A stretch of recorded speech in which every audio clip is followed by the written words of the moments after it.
behloswe ngato kuletha sifundisa laba lebaswele kepha kulendzawo akusiko lokho bebalindzele kona kuyo yonke leminyaka letakhamiti tihogela liphunga lelimbi lemangcoliso kwakhiwe imithiyo yemigodzi yangaphandle leyamaniswe naletindlu kuba likhuni uma lamathangi emangcoliso sekagcwele kule ndawo esihlala kuyo sinenkinga yama-toilet ene kuba nzima for thina uma kumele uye toilet uthole ukuthi i-toilet awunayo sekumele uye kumakhelwane uyocela khona uyayibona manje ngaleyo ndlela kunzima kakhulu.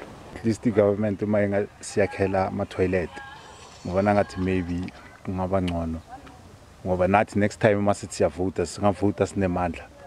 Letakhamiti liphoceleleka ukuthi kube ngito letihlanda lamathangi lekubeka impilo tabo engcupheni. Kuswelakala kwemanti ngulenye inkinga lenkulu.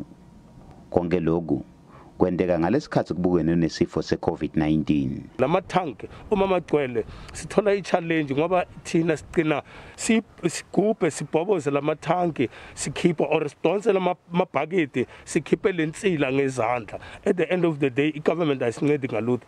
Masipala weBushbuckridge uyasathi lesimo lewuphila ngaphasi kwaso lomphakathi wasemaGraskop. Inkinga leyikhona lapha emaGraskop njengemasipala siyayati it's a question yokuthi abahlali lapha ba-approach umasipala uma le bucket seyigqwala omhlambe seyigqwalile ukuthi umasipala azokwazi ukuthi a-arrange ihanisa ka-truck ikhona ukucollecta le waste leyikhona lapha. Lo masipala wethembise ukukhulumisana lamanye amatiko lathinzekako kude kutfolakale isombululo kule nkinga. Ngingu-Eric Lubisi wetindzaba te-SABC eShadale.